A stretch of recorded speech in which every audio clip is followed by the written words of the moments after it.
আপনার ইমোতে যদি কেউ প্রবেশ করতে চায় তাহলে এরকম ফিঙ্গারপ্রিন্ট অপশন আসবে। এই অপশনটি কিভাবে চালু করবেন চলুন আমি আপনাদেরকে দেখিয়ে দিই। ইমোতে ফিঙ্গারপ্রিন্ট সেট করার জন্য সর্বপ্রথম আমরা ইমোতে প্রবেশ করব। এরপর আমরা প্রোফাইল এই অপশনটিতে ক্লিক করে দেব। এরপর আমরা সিকিউরিটি অ্যান্ড প্রাইভেসি এই অপশনটিতে ক্লিক করে দেব। এরপর এখান থেকে আমরা পাসওয়ার্ড লক এই অপশনটিতে ক্লিক করে দেব। এরপর আপনাদের মাঝে এরকম একটি অপশন চলে আসবে, আমরা এখান থেকে এনাবল এই অপশনটিতে ক্লিক করে দেব।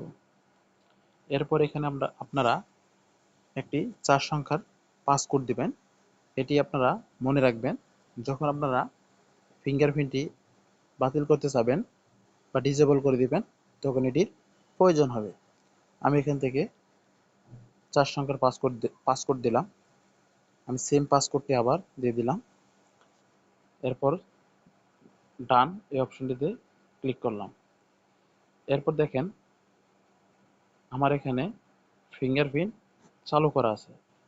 আপনাদের এটি অফ থাকলে এটি আবার পুনরায় অন করে দিবেন। আপনারা অটো লক এই অপশনটিতে ক্লিক করে এনি টাইম এই অপশনটিতে ক্লিক করে দিবেন। এরপর আপনি যখন আপনার ইমোতে প্রবেশ করতে যাবেন তখন এরকম ফিঙ্গারপ্রিন্ট যাবে, আপনি ফিঙ্গারপ্রিন্ট দিয়ে প্রবেশ করবেন। ধন্যবাদ। দেখা হচ্ছে পরবর্তী কোনো ভিডিওতে। এরকম ইন্টারেস্টিং ভিডিও পেতে আমাদের পেজটি ফলো করে আমাদের পাশেই থাকুন। ধন্যবাদ।